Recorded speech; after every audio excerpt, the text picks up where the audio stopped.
Bonjour, bonsoir à tout le monde et bienvenue dans cette formation sur MongoDB.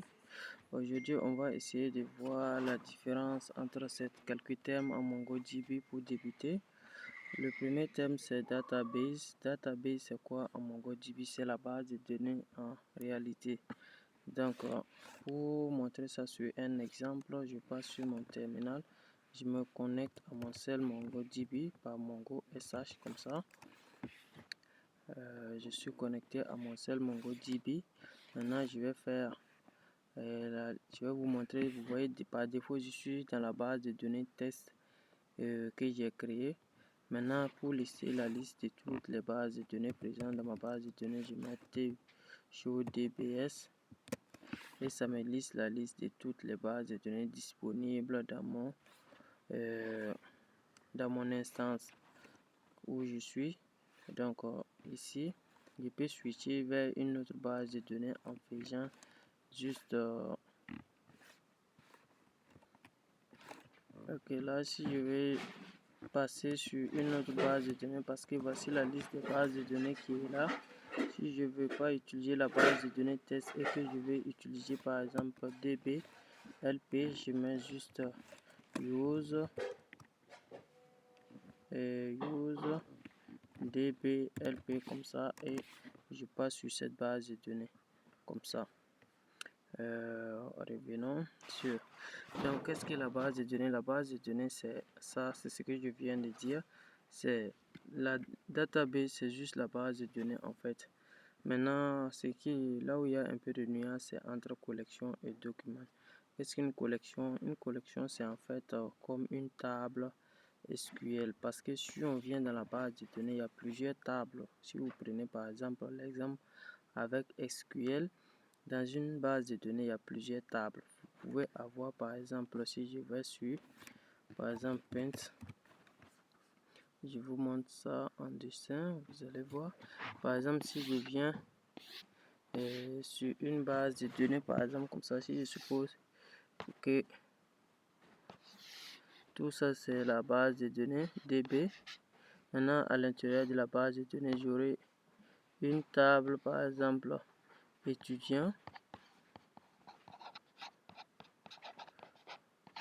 J'aurai une autre table, prof, par exemple, ou du professeur. Et étudiant aura un ID, un nom, je sais pas. Et prof aussi aura un numéro matricule, comme ça, par exemple. Numéro matricule. Je sais pas, nom aussi. Voilà, donc ça c'est la base de données que je viens de vous expliquer. Maintenant là, ce qui est là, les tables, c'est ça, on appelle les différentes collections de notre base de données en MongoDB. Donc c'est ça, collection, c'est en fait la table en SQL. Et maintenant document, c'est quoi? Document, c'est un enregistrement au niveau de SQL. Un enregistrement au niveau de SQL, c'est quoi? C'est ce qu'on appelle souvent un tuple en SQL. C'est quoi? Si je viens encore dans mon Painter, j'aurai ici, par exemple, si j'ai un étudiant que je compte enregistrer dans ma base de données, par exemple, l'étudiant qui a pour ID ID 1 et nom, je mets l'aller comme ça, et prénom, je ne sais pas, prénom, il n'y a pas de prénom dans nos champs, donc je laisse comme ça. Donc c'est ça qu'on va appeler un enregistrement de notre table. Donc ça en MongoDB on appelle ça en fait en MongoDB, c'est ça qui représente un document en MongoDB. Maintenant ce qu'on va voir maintenant c'est les fields. Fields c'est comme un champ en français. Le champ c'est quoi? C'est juste une colonne correspondant spécifiquement à un enregistrement. Colonne correspondant à un enregistrement, c'est quoi? Je vous montre ça. Par exemple, si je prends le champ ID, nom égal à nom, je prends le champ nom, par exemple, nom plutôt, je laisse ID. Si je prends le champ nom, l'aller comme ça, c'est comme, puisque MongoDB, les enregistrements sont écrits sous forme de JSON en fait. Donc ici, c'est comme un champ valeur, un champ clé valeur, puisque les colonnes ne sont pas comme au niveau de SQL, mais sous forme de clé valeur. Donc si on prend une clé et une valeur comme ça, c'est ça on va appeler field, un champ en fait. C'est comme tout simplement une colonne au niveau de SQL. Donc j'espère que vous avez bien compris ces différents et la différence entre ces différentes parties, ces différents termes de MongoDB. Maintenant, je vais juste passer, vous montrer juste quelques commandes à savoir pour débuter en MongoDB. Les commandes basiques.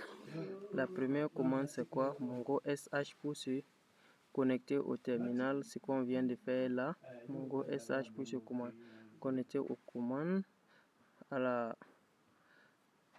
aux commandes MongoDB. Ensuite, on a use avec le nom de la base de données pour switcher sur la base de données qu'on veut utiliser.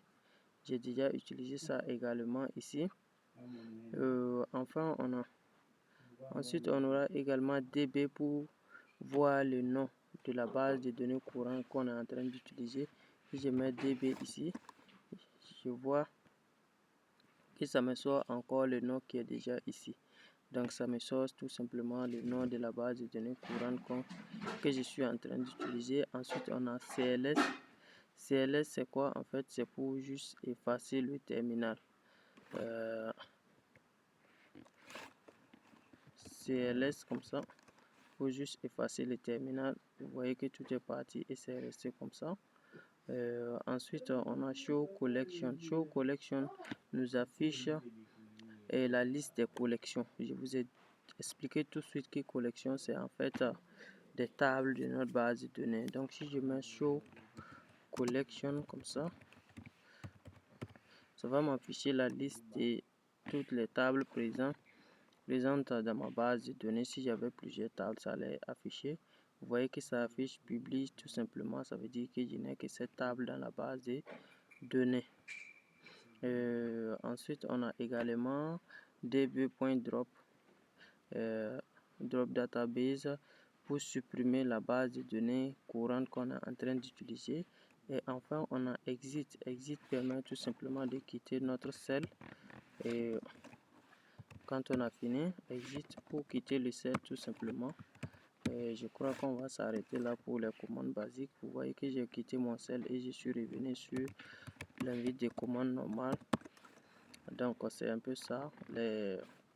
Ici aujourd'hui on a vu les quelques commandes basiques sur MongoDB et ensuite la différence entre quelques termes clés de MongoDB. J'espère que vous avez apprécié cette vidéo. Si c'est le cas, n'hésitez pas à vous abonner, à liker la vidéo et à partager autour de vous.